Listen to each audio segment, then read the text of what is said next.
Hi, good people. It's Amy from Savor Salvage Scent, and I hope you're doing great.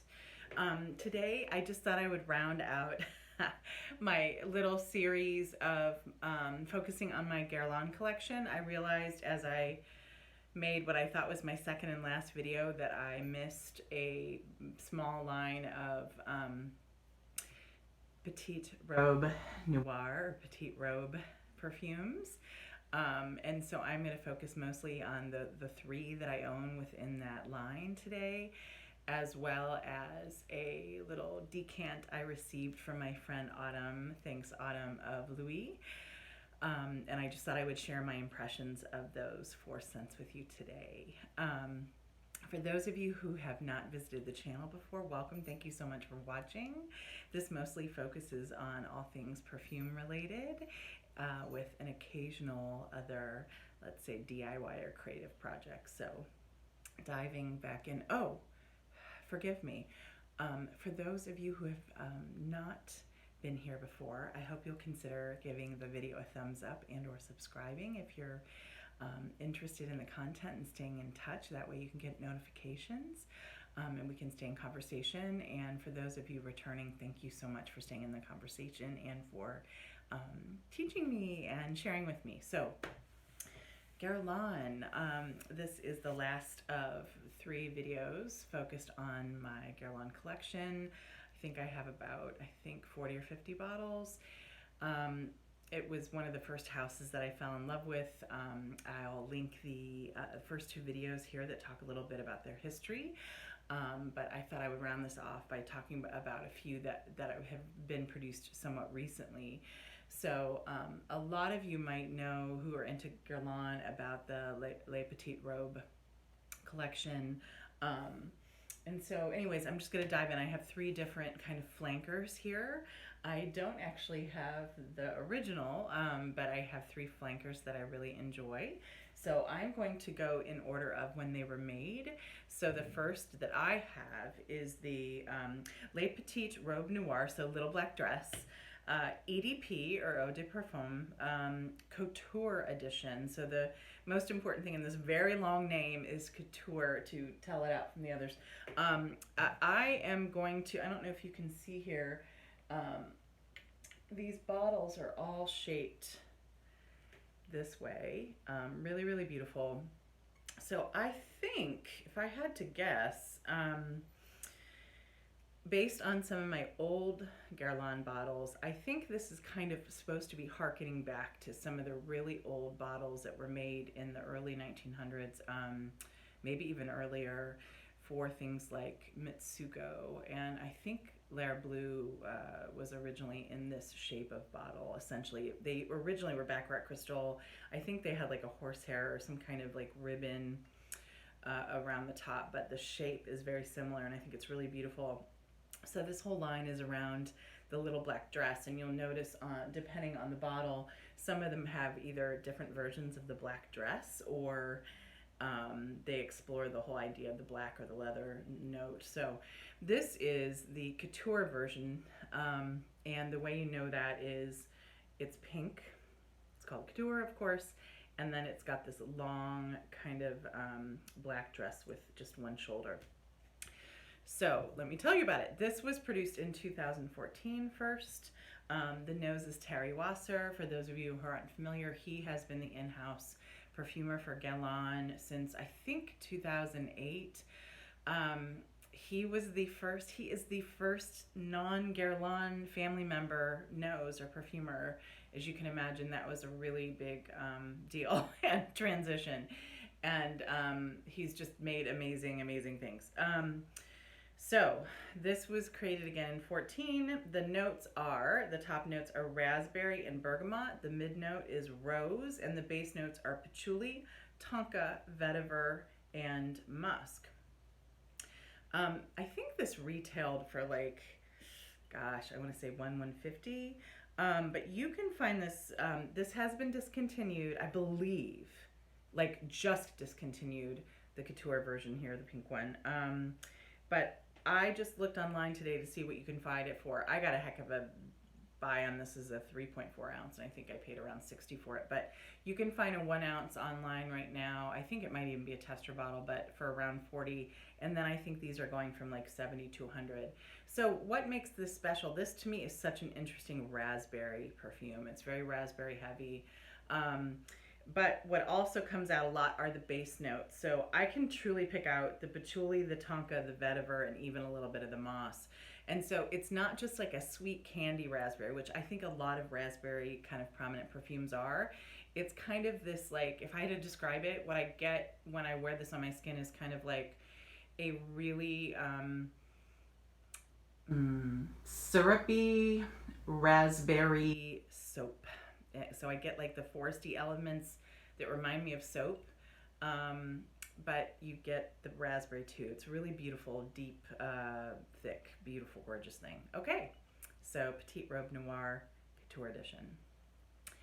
Next, and this thing does not get enough love. I mean, it's a unique perfume, but I just think it's so cool, and this is so affordable. So this is the Le Petite Robe Noir Eau Fraiche edition.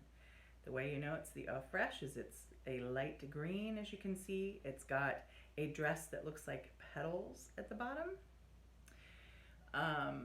Yeah, and just so gorgeous. Let me tell you a bit more about it. Again, the perfumer was Terry Wasser, or is Terry Wasser. This was created in 2015.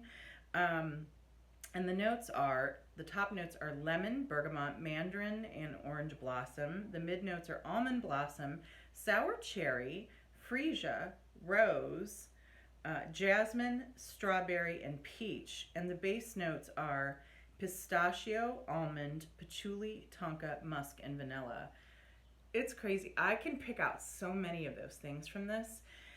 It is, I think this... I would say my guess as to why this doesn't get a lot of love or super high ratings, for instance, on Fragrantica, is it's kind of a weird one.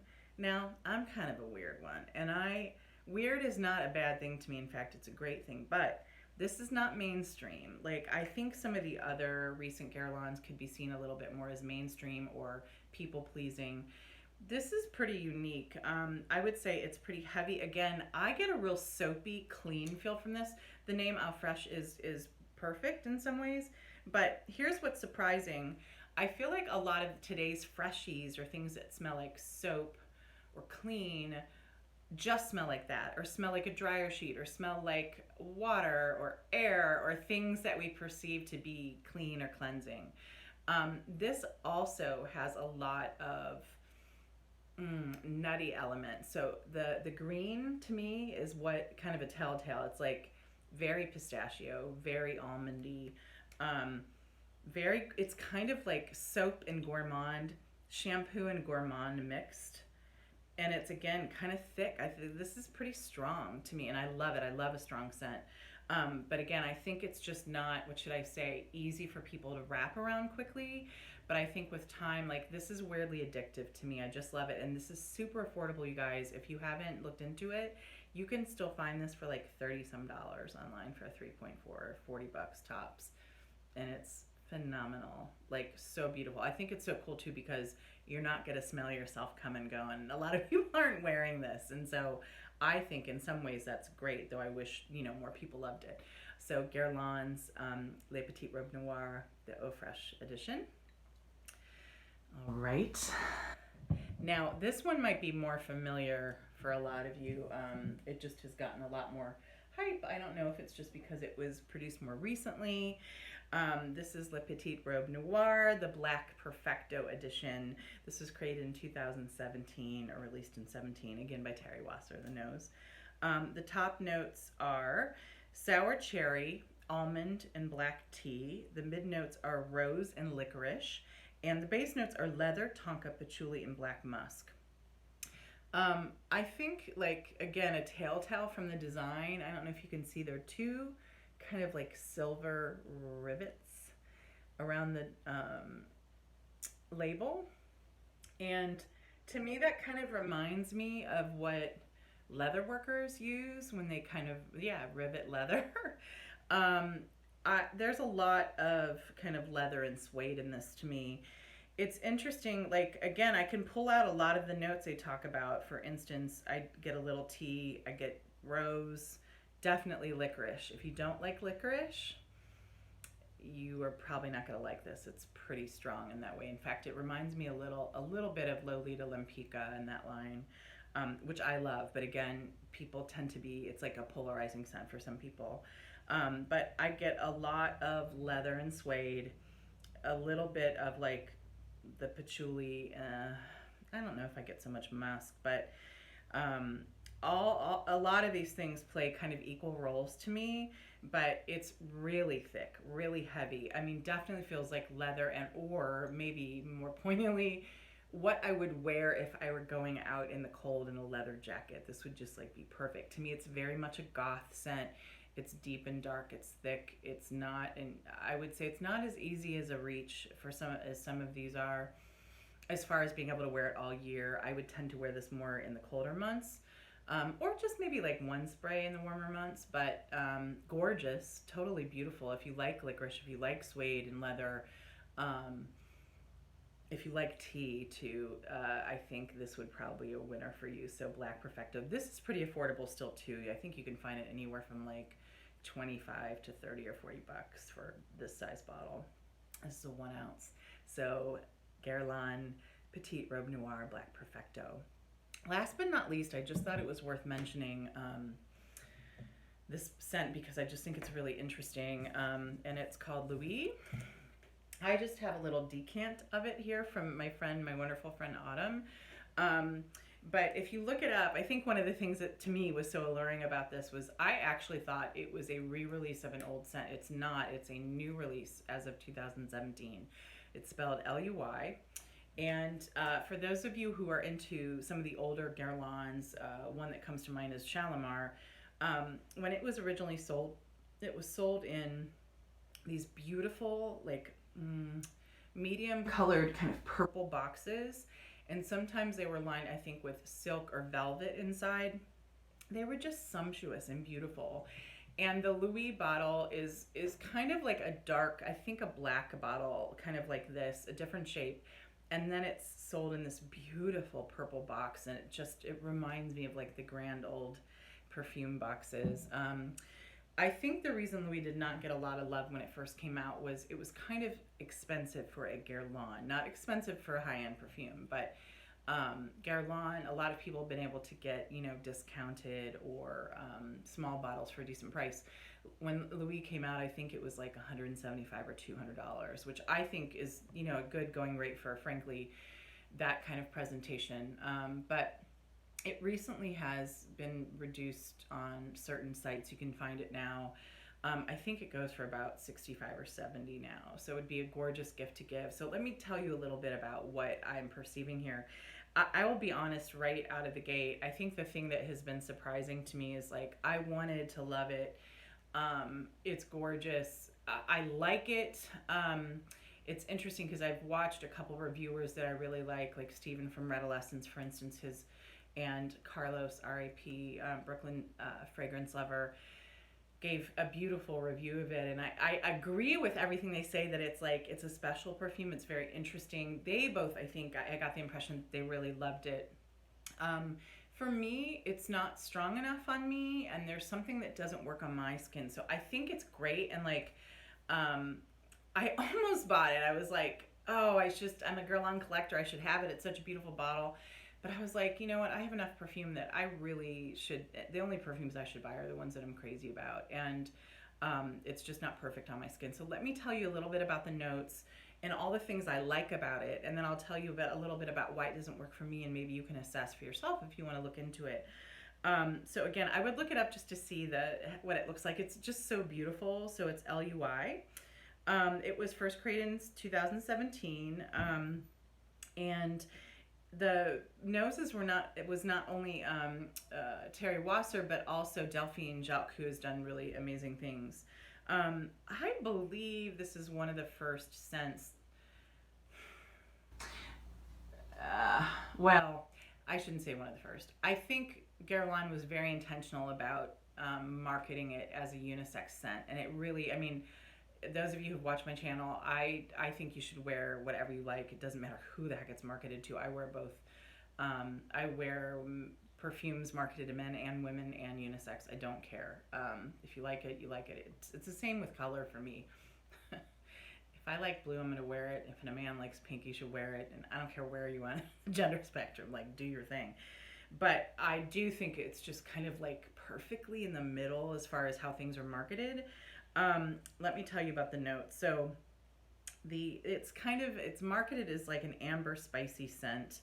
The top notes are pear and clove. The mid notes are benzoin and carnation, and the base notes are leather, vanilla, musk, and my writing. What else? Smoke. Yes to all those things. And it's funny, on paper, I was like, this is going to be a sure winner for me. I tend to love some scents that lean masculine or unisex, so that was a checkbox. The look of the thing is gorgeous. The fact that it's a Guerlain, the fact that it's considered an amber spicy, all of these things, all of the notes, I was like, this is going to be a winner.